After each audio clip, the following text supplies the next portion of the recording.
ma femme forte, j'espère que tu vas bien. On se retrouve enfin aujourd'hui pour la deuxième partie de notre vidéo spéciale menu repas Noël et tout. Donc voilà, aujourd'hui on fera le plat de résistance et le dessert. Donc allez, c'est parti. J'aurai besoin d'environ 1,5 kg de filets de veau ou de porc, quelques épices, romarin, chauve ou laurier, voilà. 2 tiges de céleri, un gros oignon, 2 carottes et 1,5 kg de patates douces. Je commence par attacher ma viande avec une ficelle alimentaire, voilà. T'inquiète pas trop de comment tu attaches. Le plus important, c'est que le tout soit bien serré, bien concentré pour que ce soit bien stable.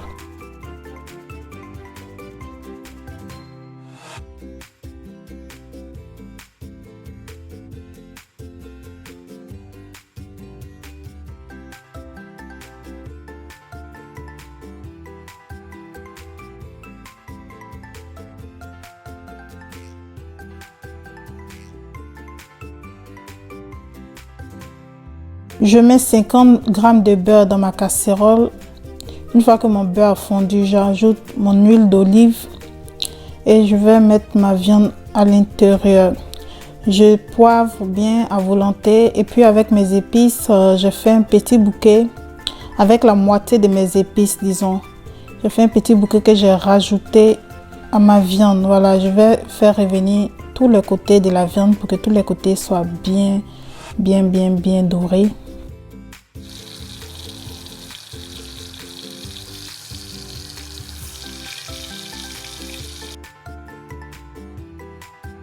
Je rajoute ensuite mes légumes que j'ai lavés, nettoyés, découpés grossièrement, c'est-à-dire la carotte, l'oignon et les tiges de céleri. Je viens ensuite rajouter 200 ml de vin rouge et 300 ml d'eau. Voilà.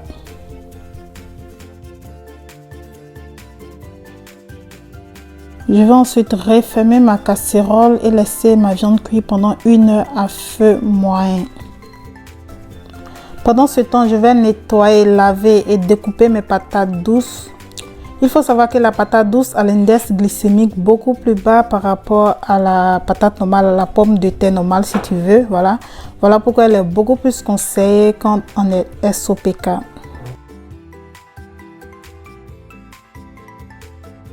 Petite astuce, si tu veux que tes patates soient bien moelleuses à l'intérieur et croquantes à l'extérieur, avant de les mettre au four, tu peux les faire bouillir dans de l'eau salée pendant 2 minutes maximum. 2 minutes, pas plus, sinon elles cuisent beaucoup trop.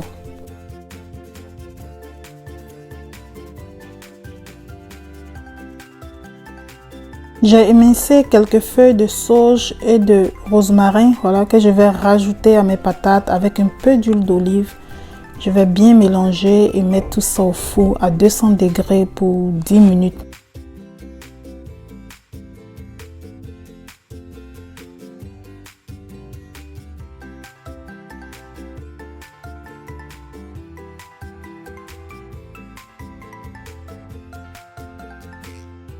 Une fois que ma viande est prête, je vais la retirer et retirer aussi mes épices, mes feuilles d'épices.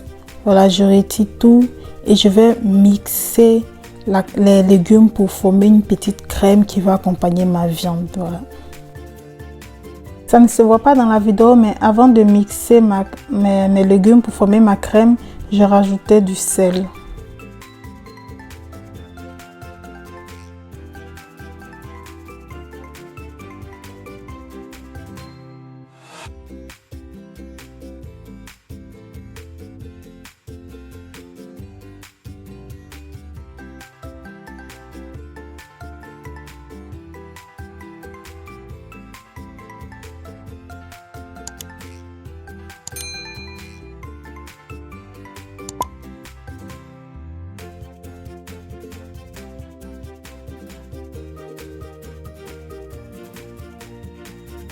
Et c'est parti pour le dessert. Donc il me faudra 250 g de farine de riz, 100 g de sucre de coco, 50 ml de lait d'amande, 100 ml d'huile de coco, 1 cuillère à café de cannelle, 2 œufs de vanille, 4 petites pommes, 3 œufs, la peau d'un citron, de la levure boulangère et des noix de pécan.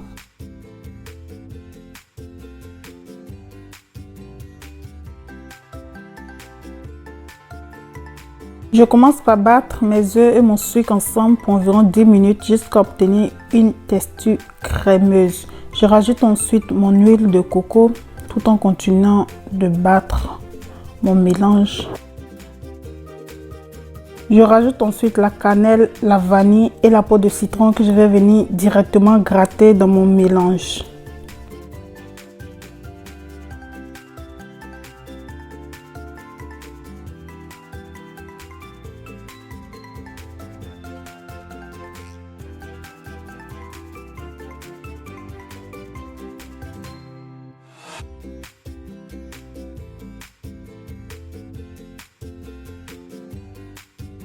Je rajoute mon lait et je mélange juste quelques secondes.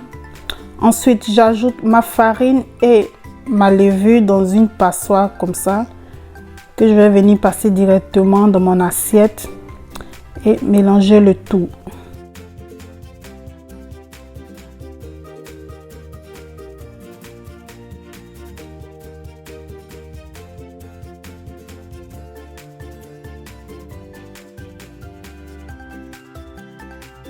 Une fois que ma pâte est bien mélangée, je vais prendre environ une poignée de main de noix de pécan que je vais émincer grossièrement comme ça et rajouter à ma pâte.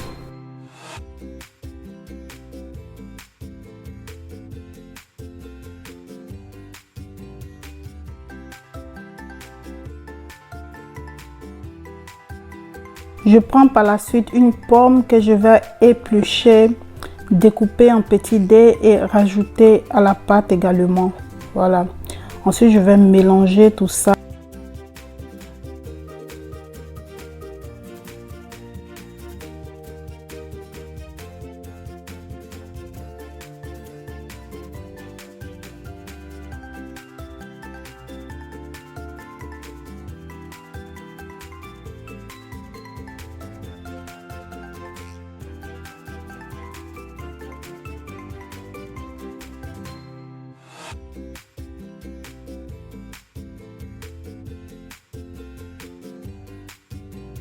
Pour éviter que mon gâteau ne colle, je vais beurrer et fariner mon moule. Bien sûr avec de la farine de riz.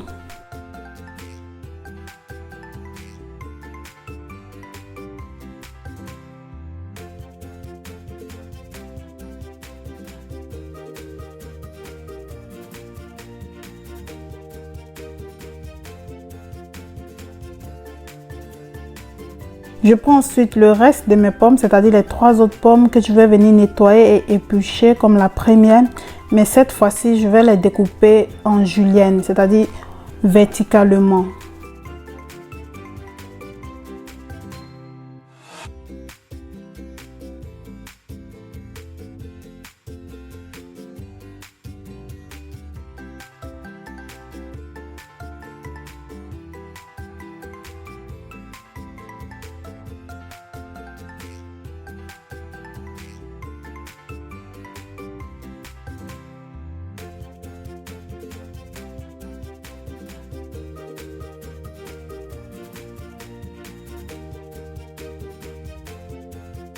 En enfonçant délicatement mes pommes dans ma pâte, je les enfonce légèrement, il ne faut pas trop appuyer. Donc voilà, je vais venir former des cercles sur toute la superficie du gâteau jusqu'à recouvrir toute la superficie au fait.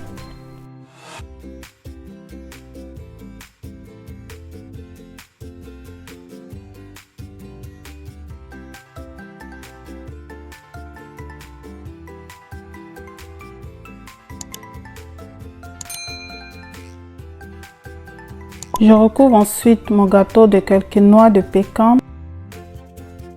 Je finis en pulvérisant un mélange de sucre de coco et de cannelle en poudre sur mon gâteau.